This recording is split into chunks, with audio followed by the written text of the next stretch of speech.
হঠাৎ করে মনে হলো কাল তো ফাল্গুন, তো কি করা যায়, তো প্ল্যানিং করে ফেললাম আমরা ফুপু ভাইজি মিলে একটু ফাল্গুনের লুক নিব। আসসালামু আলাইকুম, কেমন আছেন সবাই? আশা করি সবাই খুব ভালো আছেন। তো ব্যাস, এই যে আমার শাড়ি, আর এই শাড়িটা হচ্ছে আমার ভাইজির। তো ওর জন্য আমি খুব সুন্দর করে ম্যাচিং করে করে সব দিয়েছি। আর আমি একটু আয়নার সময় রেডি হয়ে যাচ্ছিলাম। এই আয়নাটা হচ্ছে ব্রিটিশের আয়না। ছোটবেলা থেকে মায়ের এই আয়না দেখে দেখে বড় হয়, একদম ছোট্ট লেদুকাল থেকে। তো এই আয়না দেখতেছিলাম, ভাবতেছিলাম যে এই আয়নার সামনেই আমরা বড় হয়ে গেলাম দেখতে দেখতে। যেহেতু বাসাতে একটু হালকা সাজগোজ করব, আমি এমনিতে খুব বেশি একটা মেকআপ করতে পছন্দই করি না। তো আমার চুলগুলো তো আগে অনেক বেশি লম্বা ছিল, তো ওরা সবাই বলতেছিল যে লম্বা চুলে থাকেন কত ভালো হতো, একদম পেঁচায় পেঁচায় ফুলগুলো দেওয়া যেত। কিন্তু আমি বললাম এটাই ঠিক আছে, ইচ্ছাতে আলহামদুলিল্লাহ যা আছে ওই অনেক। তো আমার একটু সুন্দর করে সাজায় দিল, আর এদিকে এত সুন্দর করে হাতে ফুলও দিয়ে দিল। মানে বলতে গেলে এরকম সাজলে মনে হয় যেন গায়ে হলুদ হচ্ছে না। তো আমি একটু এবার দেখতেছিলাম ভিডিওতে কেমন লাগে আমাকে দেখতে, অনেকদিন পর এরকম সাজলাম। তো এদিকে তো আমার ভাইয়ের মেয়ে রেডি হয়ে গেছে, তো ওকে আমি পরে দেখাচ্ছি। এই যে আমার ছেলেকে আমি সুন্দরভাবে চাইছিলাম যে হাতে একটু ফুলটা দিয়ে দেব, যেহেতু ওর জন্য একটা মালা এরকম করা হয়েছে। কিন্তু ছেলে মানুষ তো মানে এইগুলো একদম তারা করবে না, তারা একটু বেশি স্মার্ট হয়। মানে ও আমার টান দিয়ে আবার খুলে ফেলতেছে, মানে পড়বেই না তো পড়বে না। তাও আমি চাচ্ছিলাম যে একটু বাবা পড়ুক, আমরা একসাথে মিলে একটা ছবি তুলবো, কিন্তু পারলাম না, ছেলে এটা খুলেই ফেললো। তো যাক, আমরা এখন বেরোয় পড়বো, একটু বিকেল দিকে বাইরের দিকে একটু যাবো, যাতে একটু ভিডিও নেওয়া যায় সুন্দর করে। তো এই যে আমাকে কেমন লাগতেছে অবশ্যই কিন্তু সবাই কমেন্টে বলে। আমি একদম লজ্জা পাইতেছিলাম, কারণ হচ্ছে অনেকদিন পর এরকম বাইরে শাড়ি পরে নামছি। আর এই যে আমার সাথে আমার ভাইয়ের মেয়েটাও চলে আসছে, বলছিলাম যে বাবা আজকে কিন্তু মায়ের কোলে উঠা যাবে না, মা শাড়ি পরছে ফুল দিছে, তো তোমাকে নিয়ে মা হাঁটতে পারবে না, তুমি কিন্তু একটু সবার কোলে কোলে যেও, যাতে আমি একটু সুন্দর করে ভিডিও নিতে পারি আমার পেজের জন্য। তো ছেলে আমার মাশাআল্লাহ আমাকে একটুও জ্বালাতন করেনি, বিশ্বাস করেন। মানে সে তার মতো করে ঘুরতেছে, তারপর তার মতো করে সে সবার কোলে করে বেড়াচ্ছে, আর আমি আমার মতো করে ভিডিও নিচ্ছিলাম। তো আমি একদমই আমার এরিয়ার বাইরে চলে গেছিলাম, মানে অনেক দূরে আমি গেছিলাম, যাতে করে একদম নিরিবিলি পাই আর সুন্দরভাবে ভিডিও করতে পারি। অনেক সময় সবার সামনে ভিডিও করা যায় না, খুব একটা কেমন লাগে, সবাই তাকায় থাকে। তো আমার ছেলে আমার দেখা দেখি ঘুর ঘুর করে ঘুরতেছে, আসলে এটাই তো বেস্ট। তো আমার ছেলেকেও কিন্তু আমি ফাল্গুনের ড্রেস পরাইছি, খুব সুন্দর লাগতেছে না? তো আমরা এখান থেকে ঘুর ঘুর করে আবার একটু হাঁটা শুরু করলাম। আর আমার পুচুটা পিছে পিছে, মানে ও একবার ড্রেস খুলছে, উপরটা আবার পড়তেছে, পরে আমার কাছে আবার চলে চলে আসছে। কিন্তু আমার ছেলে একদমই আমার কোলে উঠে আমাকে জ্বালাতনই করেনি।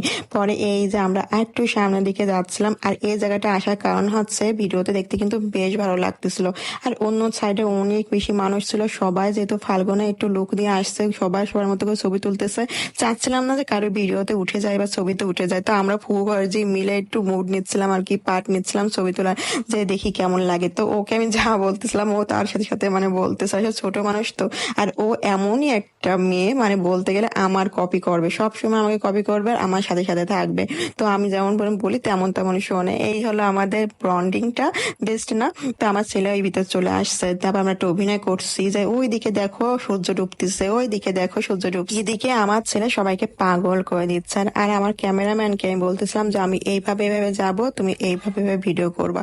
তো ব্যাস সেইভাবে করতেছে। আর এইগুলোর ভিতর থেকে একদমই হাঁটা যাচ্ছিল না। কাশফুলের সময় এইগুলো এত সুন্দরভাবে কাশফুল হয়েছিল, আর এখন শুকায় গিয়ে মানে একদম কাটা কাটা হয়ে গেছে। তারপরে শাড়ি পরে আরো হাঁটা, মানে ভাবেন তো কত কষ্ট হচ্ছিল। তারপরে ভাবলাম যে সুন্দর একটা ভিডিও নেওয়ার জন্য তো এটুকু কষ্ট করাই যায়, যেহেতু আমরা অনেক দিন ধরে ফেসবুকে কাজ করতেছি। তারা তো সবাই জানে একটা ভিডিও মেক করতে গেলে আমাদের পিছনে কত কষ্ট করা লাগে।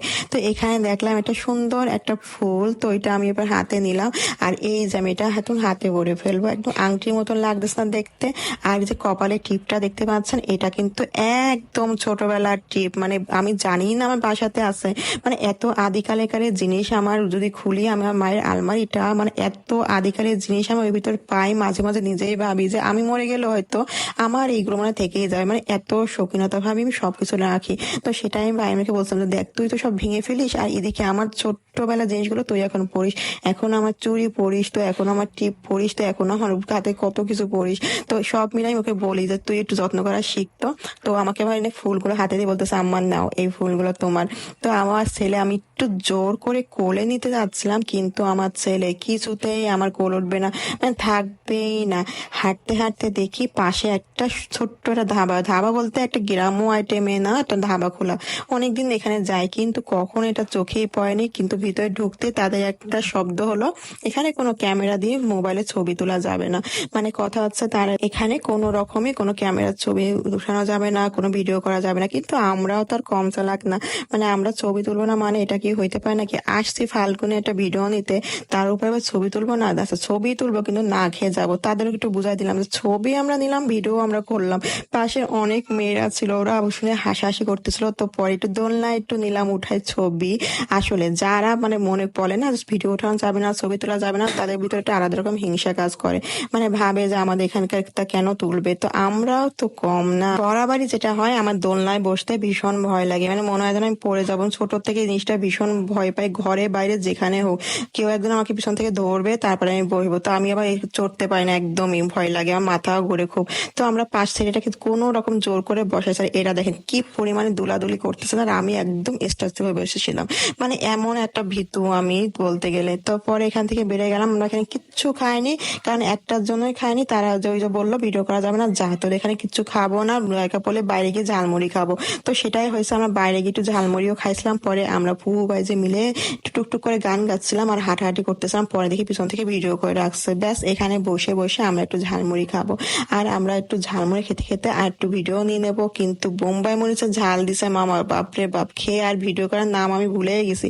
উল্টা গাছের সাথে হেলান দিয়ে ভাবতেছিলাম যেন কি করে বাসায় চলে যাবো নাকি মাথা ঘুরে পড়ে যাবো ঝাল খেয়ে।